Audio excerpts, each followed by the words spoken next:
I just had to look at where my goals were, honestly. And I wanted to grow my portfolio in the next 10 years to about 4,000 to 5,000 units. And if I was going to do that, it wasn't going to be single families. Welcome to the Rental Property Owner and Real Estate Investor Podcast, brought to you by the Rental Property Owner Association, providing benefits and services to real estate investors and rental property owners for over 48 years. With your host, Brian Hamrick from Hamrick Investment Group.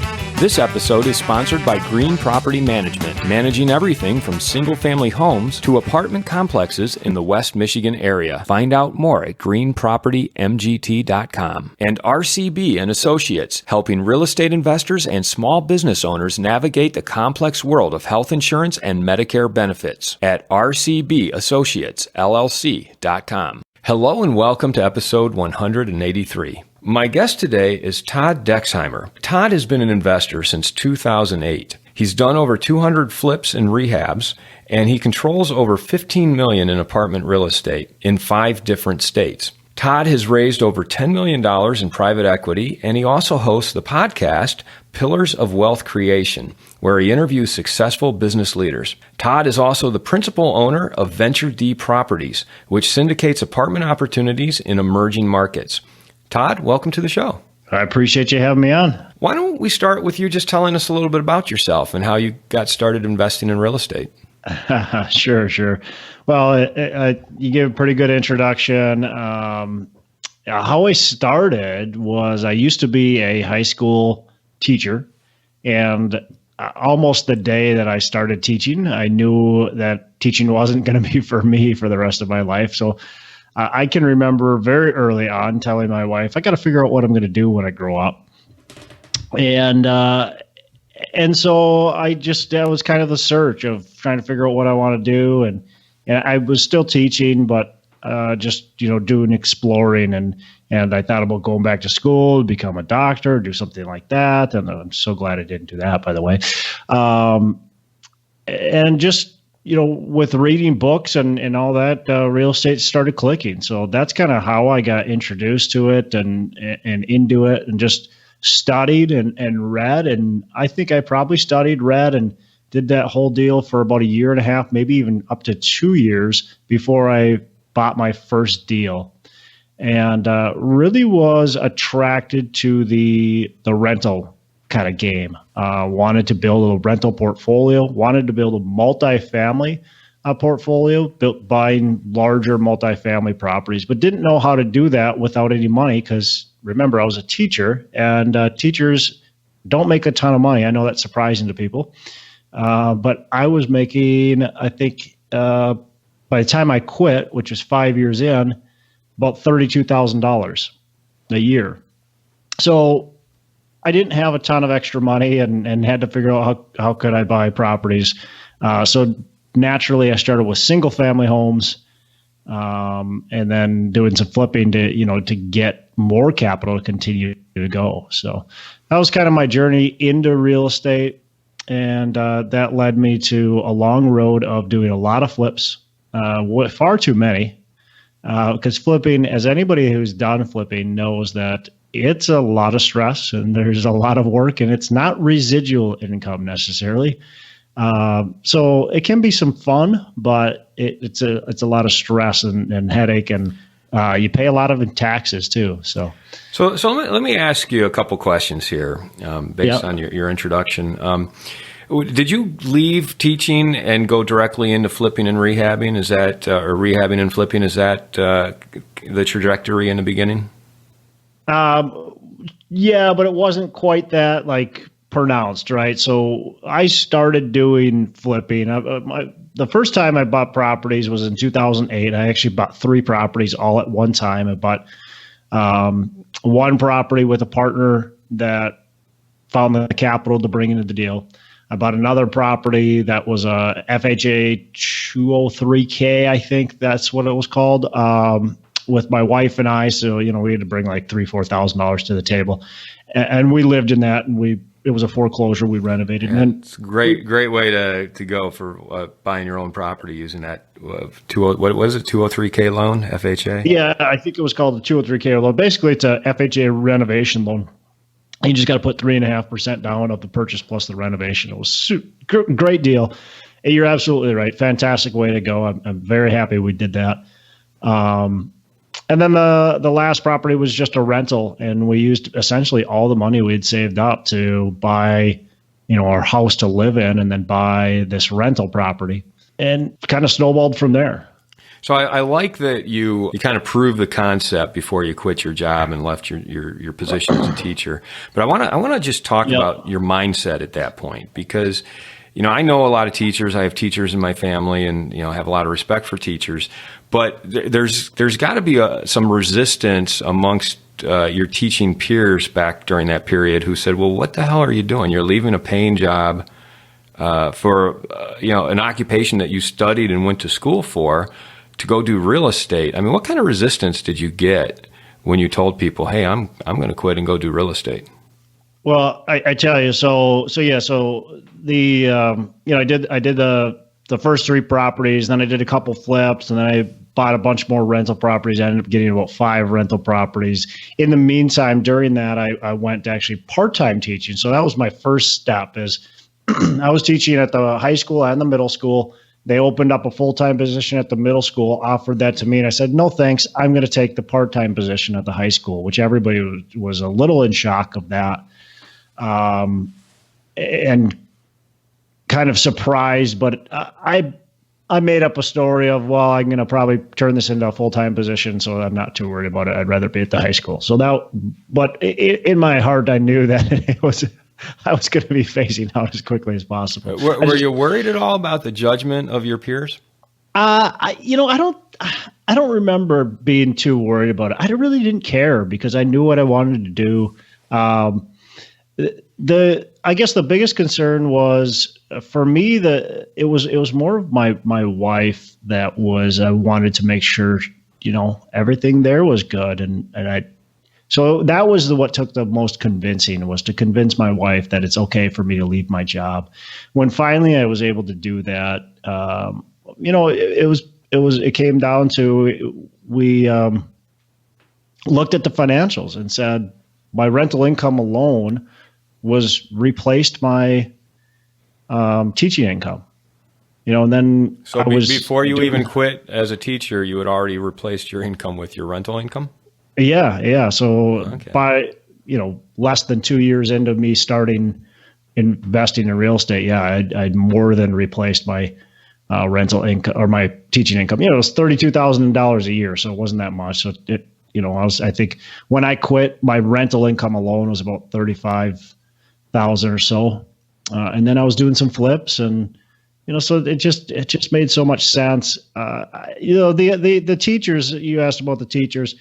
I remember them calling me, kind of an idiot and kind of making fun of me a little bit, and a lot of them thought it was mom and dad's money. That was, my parents were the ones basically that were gonna silver spoon feed me, and which wasn't the case at all.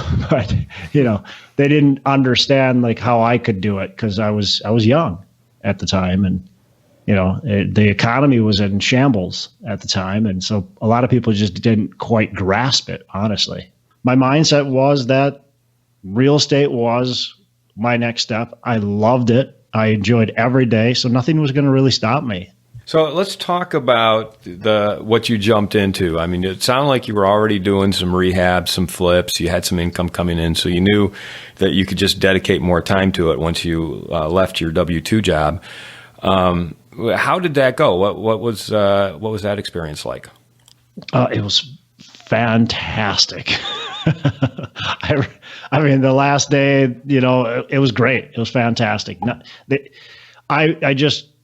I don't remember really too much being nervous. I was more just excited. I was ready for it. I wanted to be done. And I knew that committing more time to the business was going to allow me to really grow it quickly.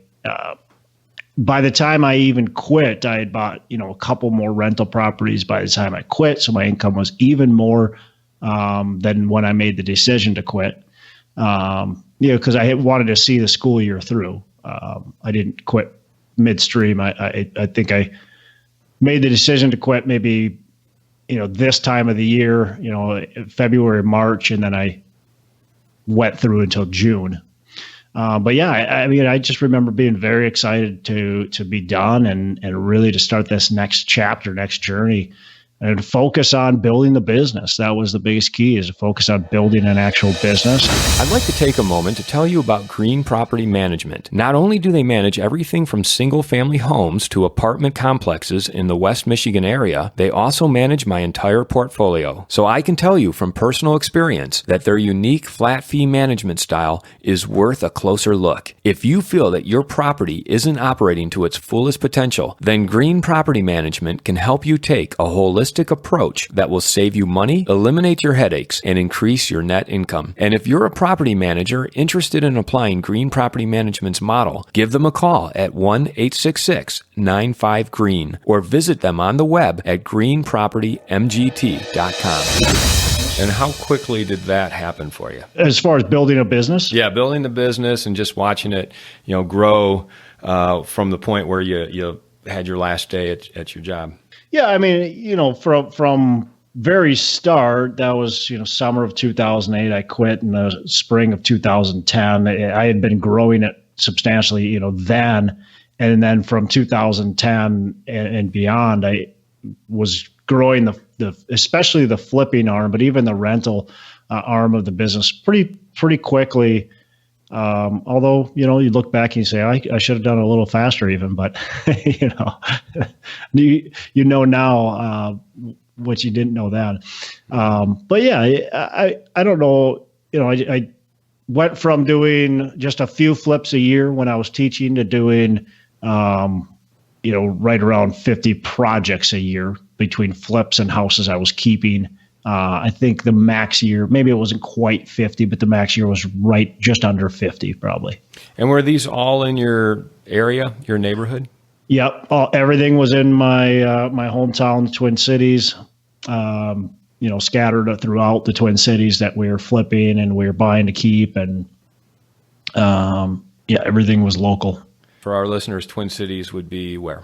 Minneapolis, Minnesota. You're doing the flips and the rehabs, but it sounds like there was more. I mean, you were loving it in the beginning, but then you ended up transitioning to multifamily. Talk about why you did that.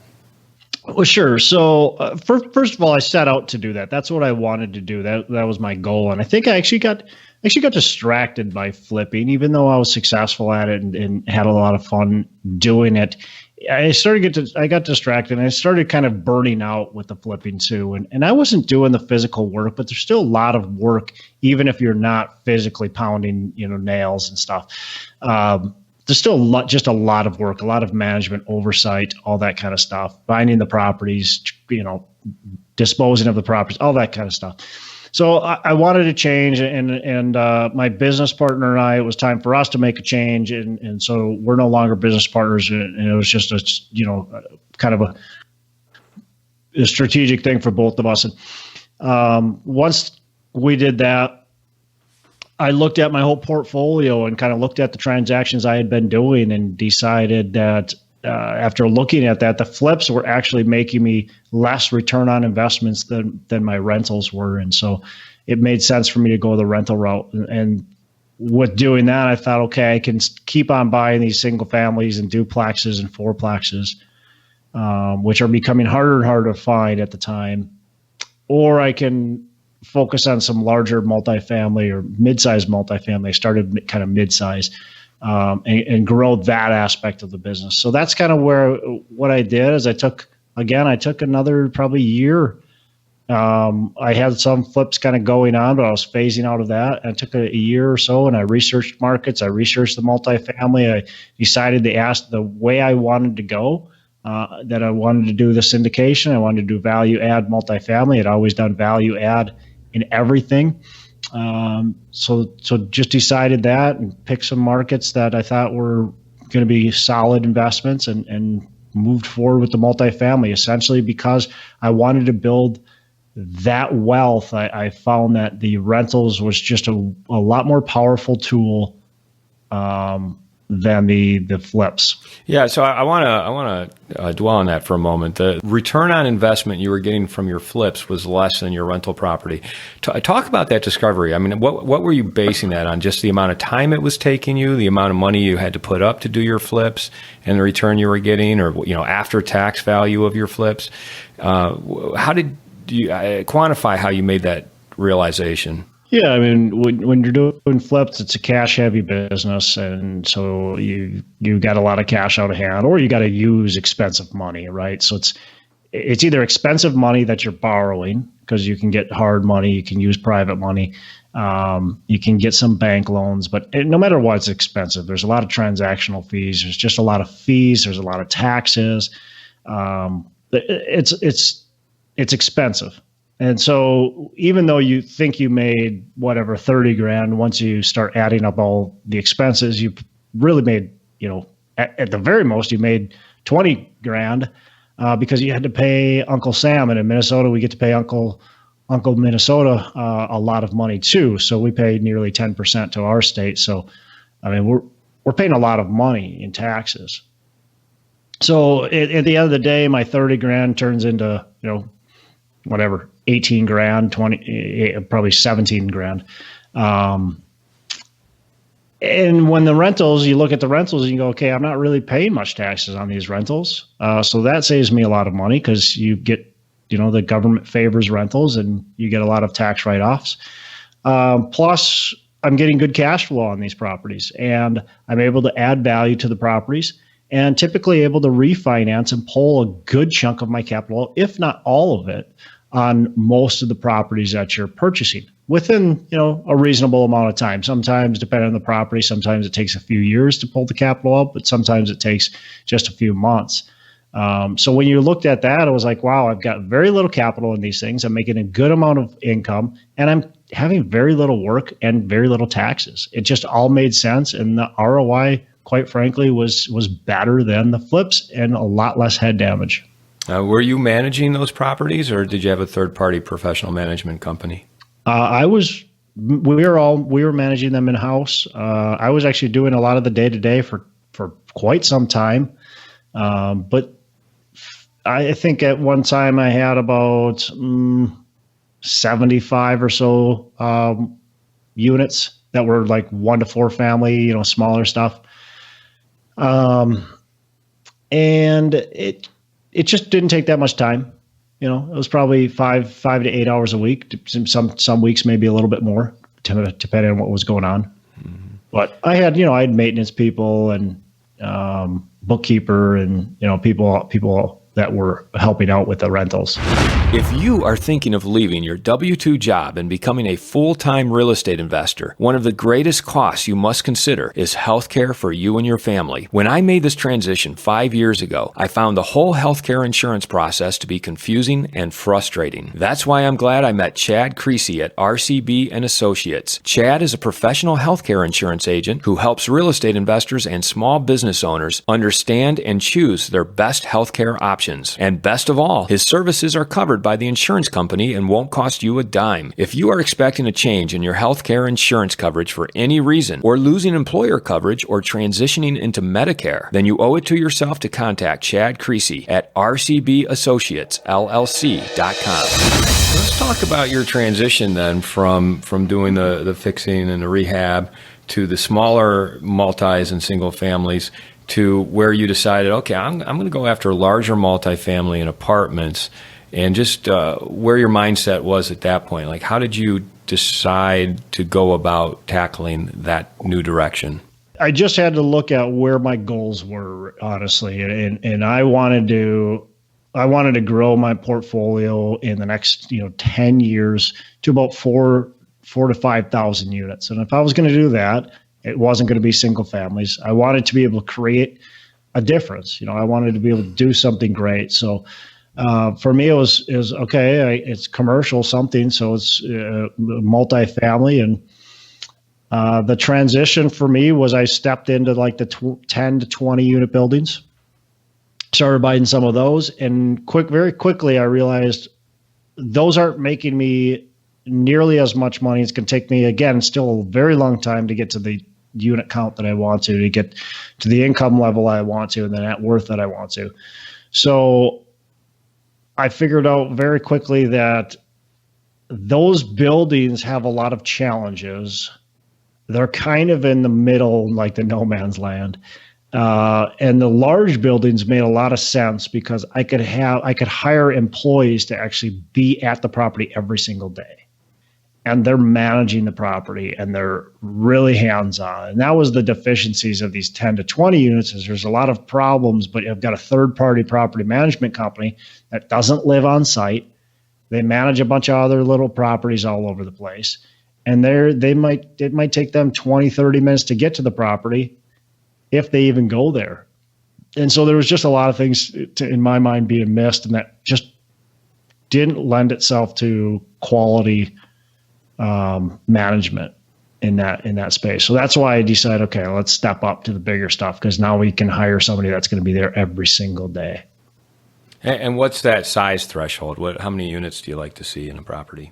I like to see 100. I mean, you can get by with a little bit less. Depends on what area you're into and what kind of level of rents you're charging. But I like to see 100 is pretty much a perfect number to have at least one leasing staff member and one maintenance staff member. So the more the better. If you got 200, now you've got two people there. You can spread their hours a little bit. So now instead of covering 8-hour shift, now you're covering a total of maybe 10 to 12 hours. And that's great when you can have 10 to 12 hours of somebody at your property every single, maybe not every day, but at least 5 days a week.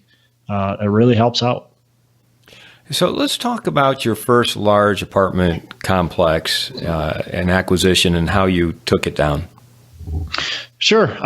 So the first larger one was 84 units, so a little on the small end, but still big enough to allow for some staffing.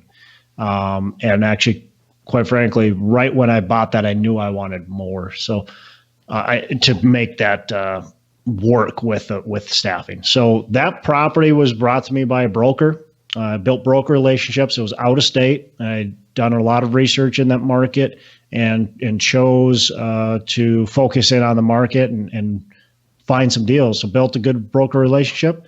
They brought me a deal that was off market, actually. So they brought me a deal that was listed on the market, and I think it was 46 units. And I said, well, look, if I'm going to buy this, that's great, but I want a property within a half a mile of this that is at least another 45, 50 units minimum, because I wanted close to 100 units. And they found me this 84 unit. We made an offer on it, negotiated that, ended up not getting the 46 unit, unfortunately, but getting the 84 unit. It was completely off market. I did a syndication, so I raised just roughly $1 million for it to get the acquisition closed, and then it's a value add, pretty deep value add. We're putting about $10,000 a unit into it, and we're still in that process of working through that deal. So okay. So when did you acquire this, and what city is it in? So that one's in Lexington, Kentucky, and acquired it in 2000. The very first part of 2018. The large apartment stuff has been happening in the past year. You've been quite busy then in 2018. Well, so in 2018, I bought another property that was 120 units. That was within a half mile of the property, so that brought me to 204 units. That was a fantastic thing to have because now we're able to share staff and really make things more efficient. Again, that's another value add. We're putting some of the work had been done. The old owner actually ran out of money, and so we took it over, and now we're finishing the value add on it. So we're putting in the units that need to be renovated roughly 12,000 into those. And what kind of upgrades are you doing? So that's quite a bit of money to put into a unit. Is it just a top to bottom rehab, or you going for more of an B plus A type property? Well, this thing, it hadn't been touched, and it's 1970 built, and so it hadn't been touched since. So we have to do a lot of the whole thing. I mean, we're doing flooring, we're doing painting, we're doing appliances, cabinets, countertops, vanities, all the plumbing fixtures, all the light fixtures. And then there's some exterior upgrades too, not a ton, but so when I say per unit, I'm including all the whole renovation, whether it's outside or inside. Sure. Yeah. You're just kind of averaging it into a per unit cost. Yeah. Yeah. So we're doing some outside stuff as well, some landscaping. I think we've spent about $25,000 in landscaping alone. Stairs and just other deficiencies that were going on with the property we had to take down. So, and then there's a lot of old furnaces, old HVAC units. So although we haven't replaced that many, we budgeted for right around 60 HVAC units as well. Yeah, that's one of the things when you buy these properties. If they have individual HVAC units or air conditioners or hot water heaters in each unit, well, those are things that you're going to have to figure out. How often are you going to have to replace them, and make sure you have a capital expense budget ready for them. Yep. You want to look at the age of them, and quite frankly, they last about 20 to 25 years. Sometimes you can squeeze 30 to 35 out of them, but 20 years is pretty good kind of benchmark. And a lot of these were original, so they'd already lasted more than their life expectancy. And so you just know they're going to be going bad. And we've had almost a dozen units just go out on us. And the nice thing is we've got it sitting in our budget. So it's easy to go, okay, let's replace it. I get that phone call. Do you want to repair it or replace it? Well, is it new or old? Well, it's one of the originals. Well, we're replacing those. Yeah. It's a really easy decision to make. Well, what are some of the things you're learning or experiencing as you go through the top to bottom rehabs on these large apartment complexes? Well, I think one of the most valuable lessons I've learned is that it's going to cost more than what you expect, and it's going to take longer than what you probably expect, and your occupancy is potentially going to go lower than what you expect. So with smaller properties, everything's just on a smaller scale, and it's easier to kind of try to catch everything, I guess. On the larger property, there's just more moving parts to it. So you just want to be very diligent on understanding what realistically is it going to take, as far as money, as far as time, and make sure you budget for all that. And then add a big percentage on, I would say 30% onto that, for potential, downsides. So you just don't know. I mean, you're buying a property that somebody else owned, and you don't know how they maintained it. You don't know too much about it other than the little bit of time you've spent with it. So I think that's one of the most valuable things is overcapitalize and it's kind of assume worse than what you see. So definitely bringing in enough money to come in strong and do what's necessary and cover any shortfalls that you might experience. What else, like during the due diligence period, will you do differently next time? That's a good question. I think so now I've bought, since the first deal, I've bought 3 deals, and I think each time I'm just try to be more aware, make sure the team that I've got is really spending the time in the property and I'm able to see what's going on and have the full report. I really don't know that I would do anything differently other than just being more diligent and keeping your eyes kind of more aware and just making sure that you understand the whole scope of the property and budgeting for things that are old, knowing the life expectancy of things in the property. And by that, especially, I mean the HVAC, the plumbing, the electrical, understand what those life expectancies are and where you are in that life cycle. Yeah, good advice. You say you've purchased 3 large apartments. So the first 2 were in Lexington, Kentucky. Where's the third one? Yeah, and I shouldn't actually say I've purchased because I'm purchasing the last one. So I maybe jinxed myself. That wasn't a smart thing to say. Let's just say you're in the process of acquiring a third one. Right. So let's put it this way: by the time this comes out, we'll know whether you purchased it or not. Yeah, probably. So the last one's in Tennessee, and that one's actually I partnered now on that one with a couple people. One of them is my neighbor, and just strategically, it made a lot of sense to partner with them. They've got units in Memphis, which is where this property is, and I wanted to expand. And it just made sense to expand. That's another thing I've maybe learned. Not that I don't think that's a mistake that I've made, but partnering with people can be extremely valuable. And you're giving up a little bit of your equity. You're giving up some money for sure. But in the end, especially when you're bringing in investors, the most important thing is that your investors are being taken care of. So can you be successful with the property, and what can you do to set yourself up? If that means having a couple of extra partners, I think that can be definitely a valuable thing in order to, get the deal done and be successful at the whole transaction.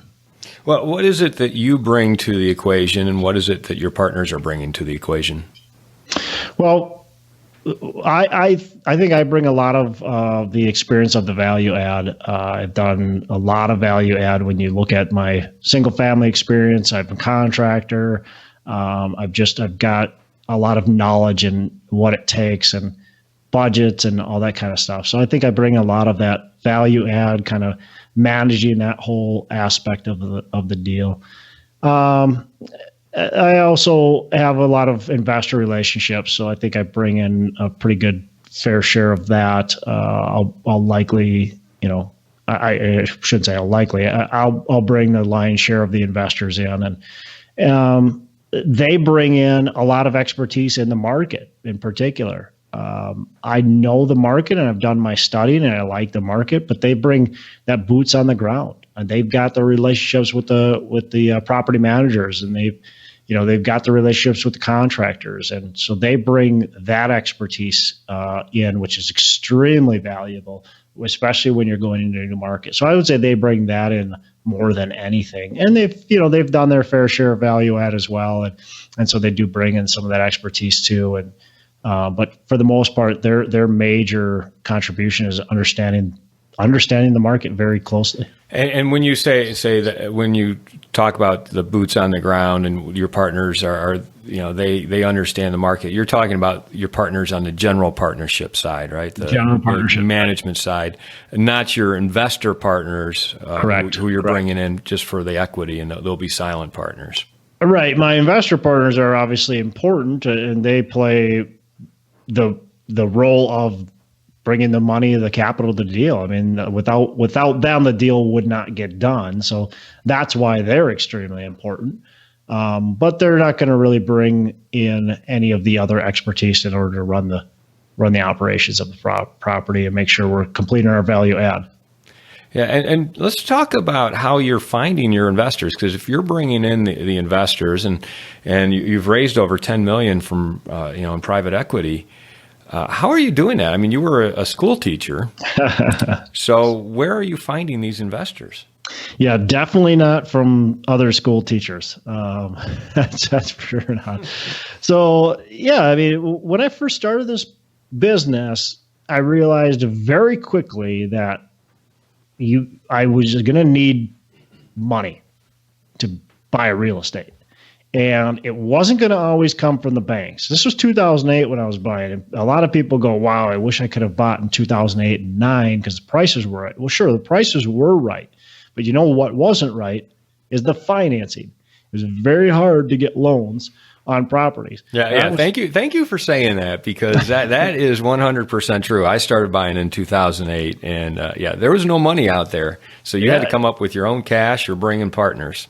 Yep, exactly. And so very early on, I brought in partners. I always preferred private money. Quite frankly, I was told over and over that you couldn't get a bank loan, even though that was actually not not completely true. And I found that out later and ended up being fairly successful at getting bank loans. But even so, I preferred private money. I didn't even know hard money existed for quite some time, so I didn't know that was the option. So it was just building these relationships and trying to get them. A lot of them are from just, I guess, people that I would run into. They would see what I was doing and wanted to be a part of it. What my very first investor was brought by my business partner of he knew, I think it was actually his brother was the very first one. The second one was just some other people he knew. The first one I brought in was a guy I went to college with. So just building those relationships. And then after we start doing deals, and people started reaching out to us and wanting to, be a part of it and grow with us. And when I transitioned into multifamily, I had a list, of investors that were, was already pretty strong. And most of them I had talked to and told them exactly what I plan on doing. And they were all on board. And so the transition into multifamily was actually fairly easy on my first deal. And then ever since then, it's just been building relationships. I mean, these podcasts are great, being a part of them. A lot of people reach out to me, going to conferences and networking events. People reach out to me after, they hear I've spoken at several events, been on panels, just trying to be involved in different aspects where you're going to meet people that potentially want to be part of your deals. A lot of people right now are real estate investors, but they're sitting on the sidelines or they can't find deals. And if you've got something for them to invest in and they trust you, that's the biggest thing. They trust and like you. There's a potential that they're going to, do the deal with you. So you got to get out there. I mean, honestly, that's what it is. You got to get out there and you got to build relationships. Are you building relationships with accredited investors and sophisticated investors? I mean, what type of investors do you allow in your opportunities? Yeah, I do allow both. The sophisticated investor is a little more challenging, right? Because you really want to make sure that they understand what they're getting into. So how do they really, are they really sophisticated, or are they, just calling you up and want to put some money into it? And you got to make sure that you're not taking all their capital either, right? I mean, because you're the wolf and they're the sheep, and that's how the government or the SEC is going to see it if something goes wrong. So you just got to be very careful with sophisticated investors. And honestly, with any investor, you want to make sure that the money they're giving you isn't like the last money that they're scrounging out of the cupboards.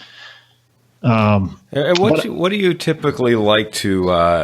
What kind of returns do you typically shoot for with your investors?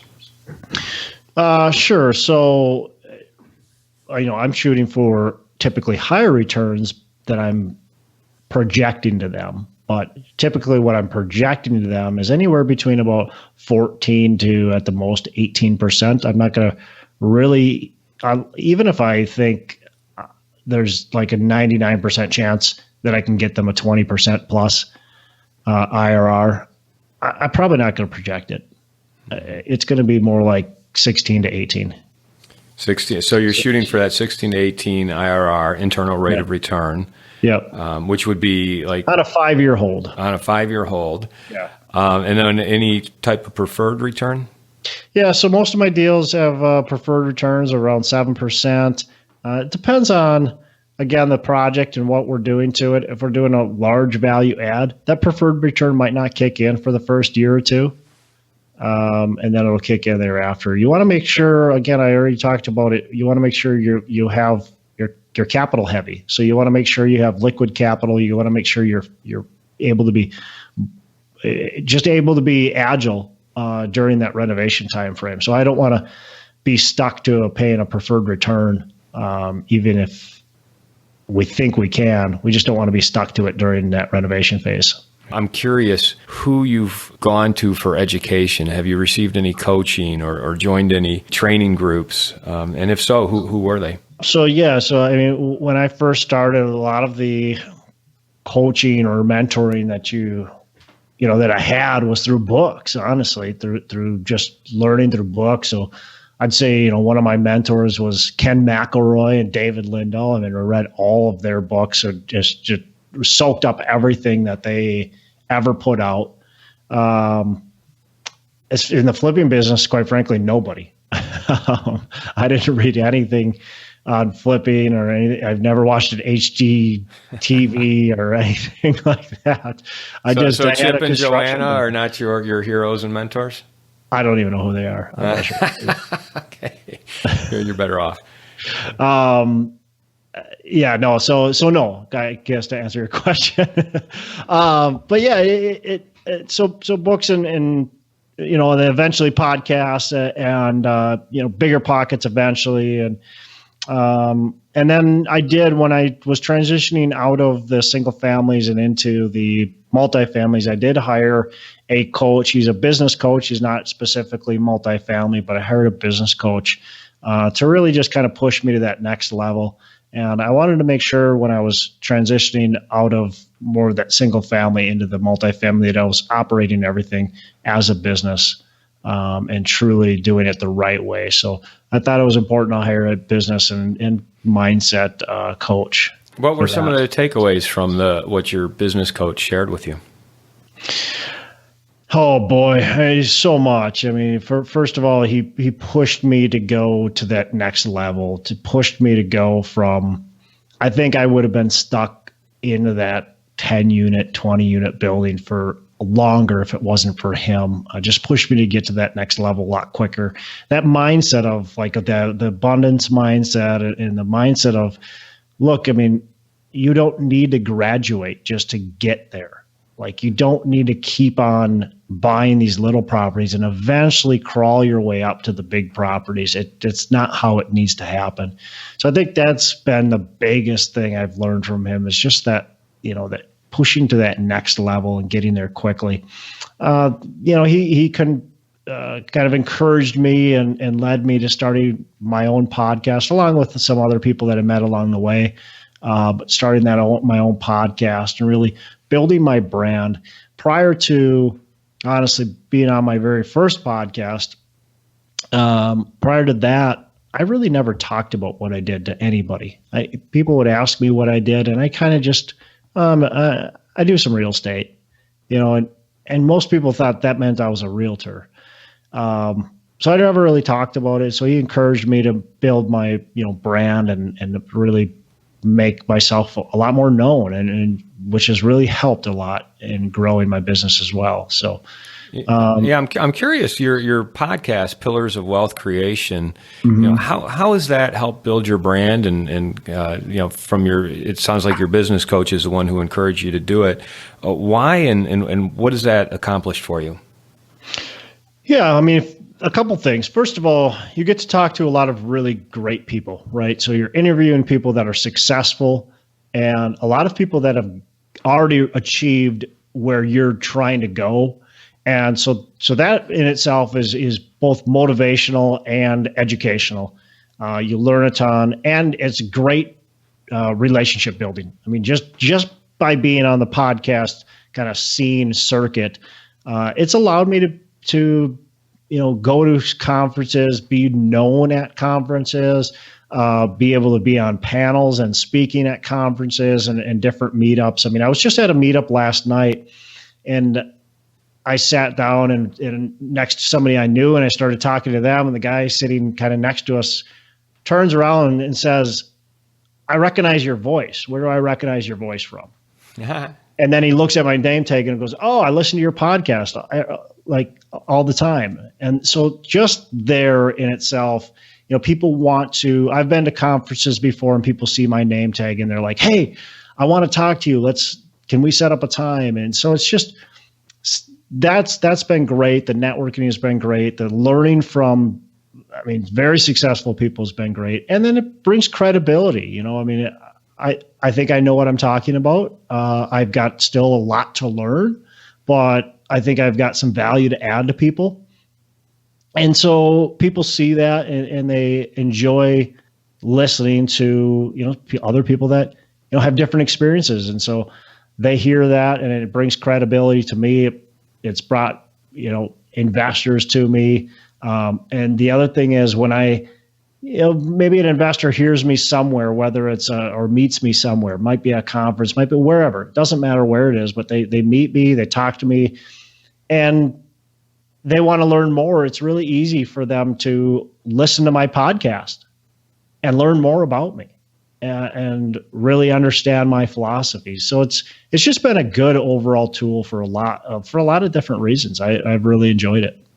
Yeah, that's great. Yeah, and I've certainly found that hosting this podcast, the Rental Property Owner and Real Estate Investor podcast, it builds my credibility. And when I talk to people like yourself who have a lot of knowledge to share, I sort of take on the the aura of that knowledge as well. Yeah. So even I may not be an expert on the subject, but because I've talked to someone who's an expert on the subject, it really helps build my credibility in the process. Yeah, absolutely. I mean, more than just listening to it, right? When you're actually having that one-on-one conversation, it's even more valuable. Absolutely. So, Todd, if people out there want to get a hold of you or listen to your podcast or find out more about you, where would you direct them? Yeah, so there's actually two websites they can go ahead and go to, and actually I think they're connected to each other, so it doesn't really matter. But the one is called VentureDproperties.com. So it's VentureD properties.com. The other one is called PillarsOfWealthCreation.com. And of course, they can find it wherever they're listening to this. They should be able to find Pillars of Wealth Creation. And I think either one takes them to the same website. So, okay. And then, of course, your podcast is Pillars of Wealth Creation. Yep. That's the name of the show. Yeah, I do some coaching and consulting. So if people are listening to that, are interested in learning more about that, and learning more about, that whole program, they can go to my website. There is coachwithdex, DEX.com. Coach with Dex. I'm writing this down. I'll make sure it's all in the show notes. .com.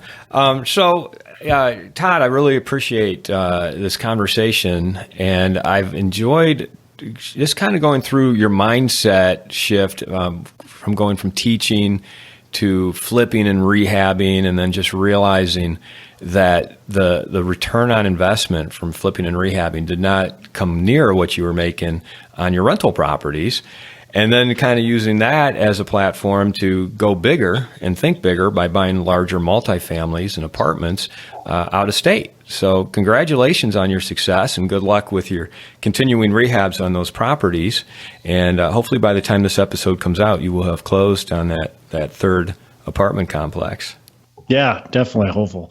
I think, for the listeners, one of the biggest things for me is you've got to make sure you can shake your fear, because fear is only going to do bad things. It's only going to hold you back. So make sure that's not gripping you and holding you, down. Get the fear out of it, and you're going to go places. Great. Thanks so much for being on the show today, Todd. Absolutely. Thanks for having me on. I want to thank everybody for listening to this episode. I'm your host, Brian Hamrick from Hamrick Investment Group, and you can find out more about me by going to higinvestor.com. That's HIGinvestor.com. And you can also ask questions and join us on Facebook by going to RPOA, Rental Property Owner and Real Estate Investor Podcast. This episode was sponsored by Green Property Management, managing everything from single-family homes to apartment complexes in the West Michigan area. Find out more at greenpropertymgt.com. And RCB and Associates, helping real estate investors and small business owners navigate the complex world of health insurance and Medicare benefits at rcbassociatesllc.com. You've been listening to the Rental Property Owner and Real Estate Investor Podcast, brought to you by the Rental Property Owner Association. You can find out more at rpoaonline.org. If you enjoyed this podcast, please go to iTunes to subscribe, rate, and review.